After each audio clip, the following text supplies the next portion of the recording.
We are going to be casting the game with Infester and Proboarder, and we're coming in mid-game. So, we won't go over any of the stats and such. So instead,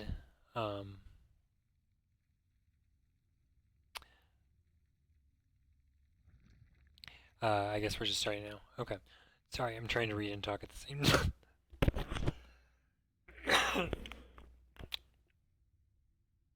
Excuse me. Alright, so in the top left corner, whoa, that was weird. In the top left corner, we have the orange Zerg Proboarder. And in the bottom right corner, we have the green Protoss Infester. What I know about these players is Infester is the champion 2 years running now. He has lost a few games here and there, and I think he's lost one match so far. So he's definitely probably the favorite to win this season again. Although there are some new elements this season, so we'll see what happens. Some people changed race, and we have some additions and subtractions, so we'll see how this goes. Proboarder, I think, was doing a little bit weaker in the beginning, but he had a strong showing in playoffs, first by kicking my ass. And so I wouldn't be surprised to see that improvement to continue. I would say that Infester is probably the favorite in this game, but you never know. Okay, looks like this sentry is going to peck away at the observer, which is known as an overlord.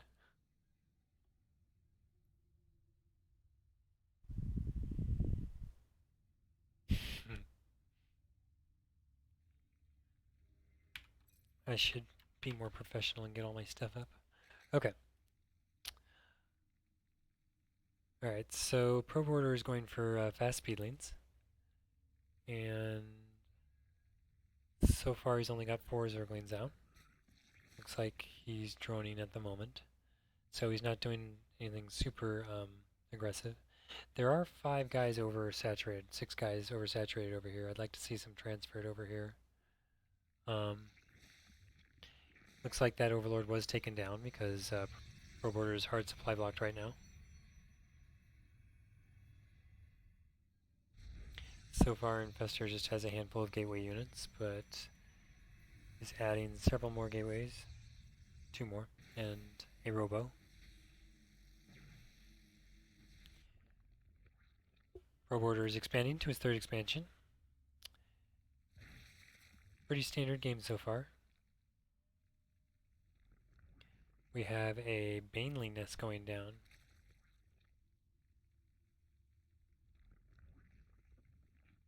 It looks like those workers were transferred. Now you want to get them on in the extractor. Okay, going a little bit of defensive with the shield battery. I don't think that's a bad idea at all. Chrono boosting out some more workers. And now working on the Twilight Council.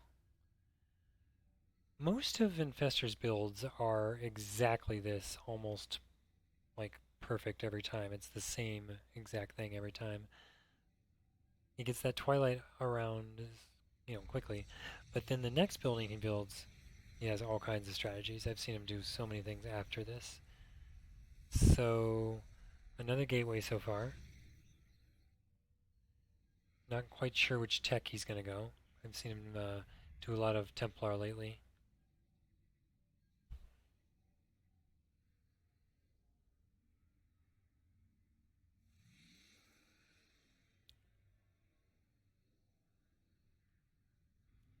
Okay, we have a proxy and another gateway way over here. So it looks like we're going to stick with mostly gateway units so that they can be warped in. He is chrono boosting out charge, so I would expect to see more zealots. He's getting 2 forges, so he can upgrade probably the zealots as well. The melee attack.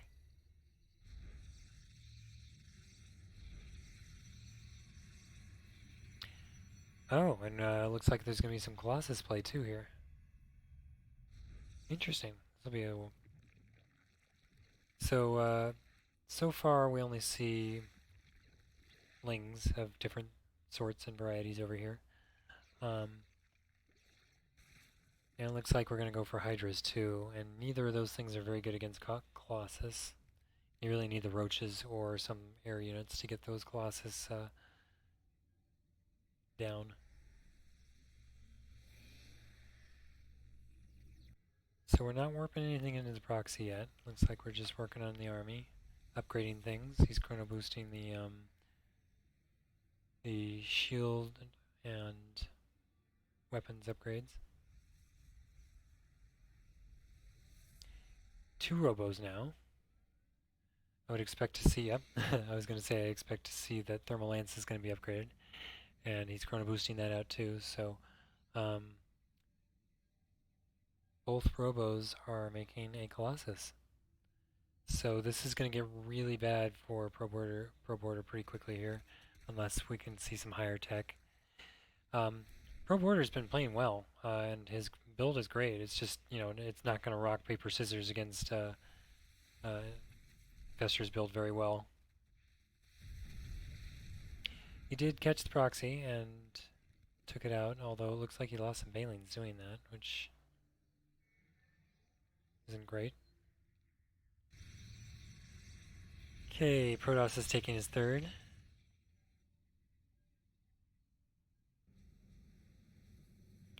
I would expect a push as soon as those losses come, i.e. now. Or because by the time he gets there, Thermal Lance will be done.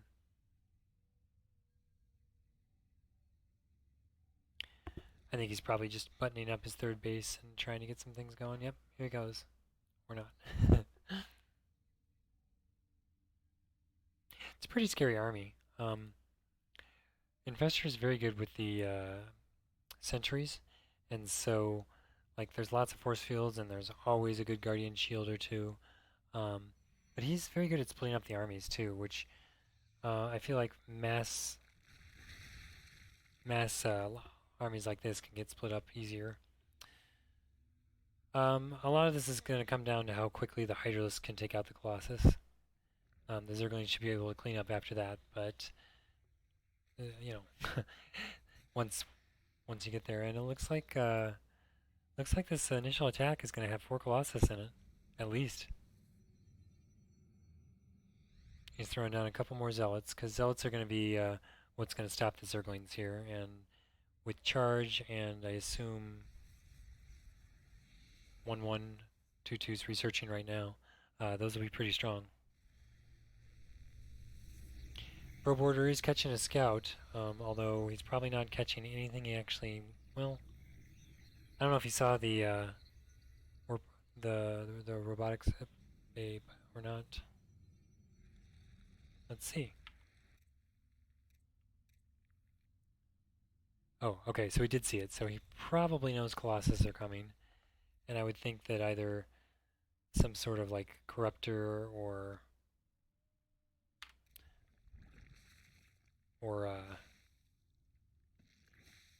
it looks like he's gonna go lurkers. Lurkers are just as squishy as Hydralisks, but obviously they're cloaked. I don't see any observers out yet.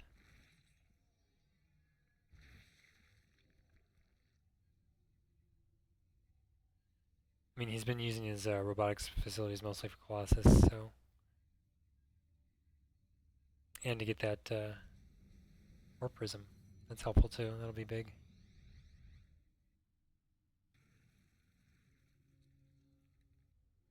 Okay, so Zerg's starting his 4th. Just got dropped and he's transferring now. Doing a good job of defending it and keeping that creep highway. There's the observer. keeping that creep highway going so that it's easy to get to any of those other bases quickly. Okay, it looks like Infester is moving out. He's got a Guardian Shield all ready to go. This map is weird where they have like 5 mineral blocks, so you actually have to get a worker to mine once, and then the path opens up. Alright, here we go.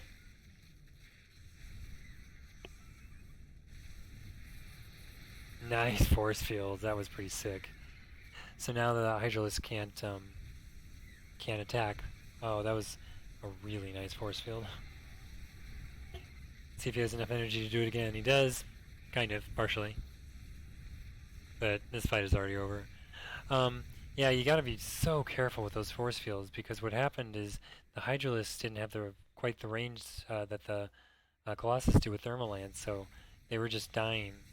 I think the best thing to do in that situation is just go back, give some ground, and that way you're he's used most of his energy hopefully, or maybe you can get him to do it one more time. But you don't want to just keep attacking things when there's a block. And to Infester's credit, that was a very nice, very well played attack. Because I would assume, and there is a. Oh no, that was sick. So it looks like Infester saw that, but not fast enough, and he warped in a whole bunch of zealots, which got obliterated by like 1 or 2 banelings. Losing a lot of workers here. This game was not set up by me, so it's not under the correct. It's not under the correct. Wow, so many Zerglings are dying. All right, this attack is continuing. I was going to say this game is not set up on the correct WLC thing, so we can't see the workers or the upgrades, or what's building in the eggs, but I'll switch that over for the next game. This game started before I was ready, before I was even casting it, so that's why I was a little bit late. I apologize about that, players, but we got it started within about a minute or so. Alright, that is a lot of zealots. That is a shit ton of zealots. I don't see this game going much further. While the attack is happening here, looks like Infester is able to control it. So he's going to clean that up.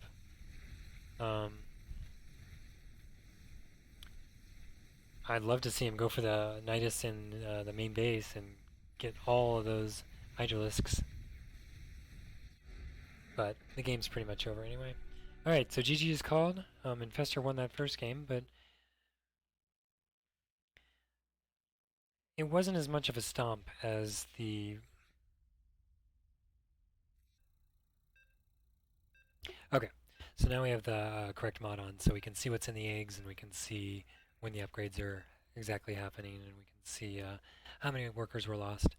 Because I know Infester probably lost 25 workers there-ish. I don't know, I'm guessing, but it was a lot. And it's fun to see that kind of stuff. Okay, let's get this stuff up. The score is now 1-0, best of 3. In our top right-hand corner is the red Protoss Proboarder. Wait a minute. Sorry, Infester. In the bottom left is the orange Zerg Proboarder. I had a long day at work today.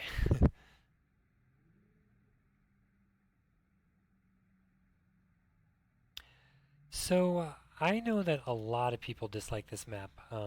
It's got these inhibitor zone generators, which obviously make things that go through it slower. But it's actually a really small map. I mean, look at the size of the base area here compared on the map. Like we've seen a lot of them that are slower or smaller, and so while it does take longer for the units to get all the way across the map because they have to cross 3 separate inhibitor zones or go around, which takes longer too, I feel like it's just like a big map. So it kind of equalizes out. The only other difference would be when there's fights happening in here. Like, I saw a game, I don't quite remember who it was, but one of the games I casted earlier this week, uh, one person was fighting in an inhibitor zone and the other wasn't, and it slows down their shots too, so it slows down everything. Alright, so Zerg has opted to, it looks like, go pool first, and so that would show a little bit more aggression usually. He's getting that really, really fast upgrade again. If he's gonna get the speed that quickly, I'd love to see those, a quick timing attack with the speed, um, instead of waiting for those banelings. Alright, Infester is walling off his main, which is what he usually does. Although, he usually does build his first couple of buildings as base, so I'm not sure if this is more offensive or more defensive, but building two zealots right off the bat, which he's going to use to complete his wall off.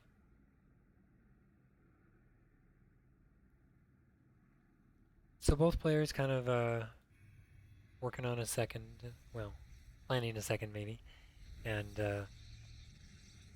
guarding their naturals choke point. Okay, really fast roach horn now too, so this is definitely going to be a different kind of game than the last game. There were no roaches made last game. So the correct counter to that, if Infester was able to see, would be like Immortals. So we'll see if that happens.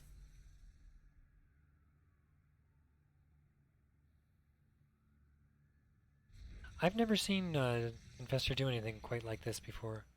He's very methodical with his first few buildings. So I'm interested to see what happens here. Okay, straight there. Fair enough, I probably should have seen that one coming. So, 2 Stargates are down.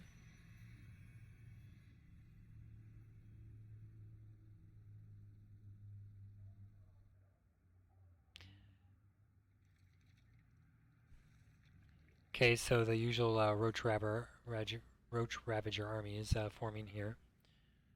Ravagers can be very good against air if they are microed well, and the air is particularly not microed well.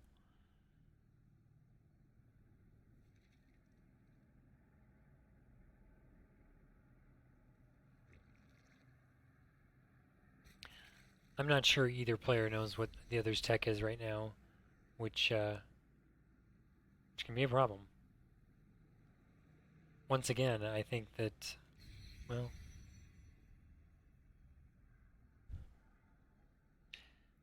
okay, so he's going to start with Phoenixes.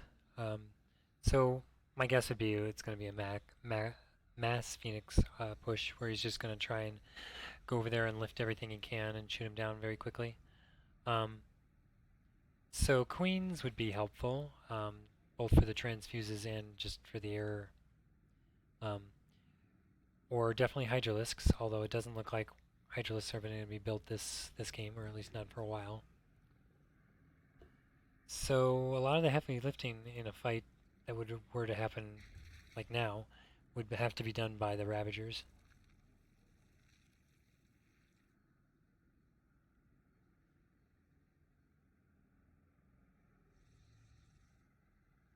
Supply is pretty close. Minerals are very close. Although Infester is mining a lot faster, I'm not quite sure why. Maybe he's just got a better saturation. Yeah, he's got a better saturation. However, it is interesting because I think Proboarder could probably win the game, or probably could have won it maybe a minute ago. Just because, look at the army. I mean, it's a little bit better now, but it was worse a minute ago. But still, 20 to 36, that's not great. However, it is compensated for the workers, and if the workers continue to be that much higher, this army lead won't last for very long. Oh, we got to get those Overlord some speed. There it is, almost done. So, looks like we're gonna have a kind of a mix of roaches, ravagers, and zergling. Almost a doom drop. Infester is getting his third in a undisclosed location. Oh wow, he's probably chrono boosted out air weapons too, because that's almost done. This is gonna be a great timing attack. Oh no! Oh no! Oh no! Oh no! Oh, that's so sad. Like, that was just bad luck. Oh gosh. Oh, that's such a heartbreaker. That was not Proboarder's fault at all. Ugh, that's that's unlucky, I guess. Yeah, that might have turned into a pretty fast base trade situation, although Phoenixes don't attack bases, so that might have actually worked out well for Proboarder if he would have gone high or Infestor would have just attacked at a different time. Oh, that's a horrible feeling. That's a horrible way to lose. Alright, well, Infestor continues his match streak of 9, 11, 16. I think that's 16 matches in a row. I thought Proboarder played really well, both games. First game, I mean, both games were kind of unlucky. The first game, he just didn't have the correct units and didn't know. Maybe a little bit more scouting would have helped, but it's not like he didn't scout. He did scout. Uh,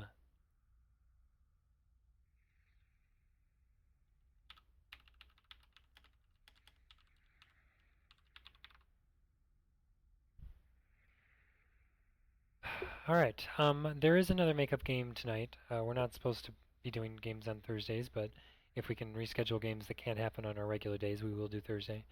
I believe it's at 10 o'clock, and it is Perfect versus Coda, I believe. No. Let me double check on that before I broadcast it. Perfect versus Thirsty Hawk, sorry. So Thirsty Hawk and Perfect, I believe, are playing at 10. I will not be casting that game, and as far as I know, it won't be casted live, but probably let what's Dejan King of Blades. King of Blades is doing some casting for us too, but he can't do them live, so he'll probably catch games like that we can't catch live. Um, I will update on that on the site, and then I will go get dinner. So thanks for watching. Have fun and good luck.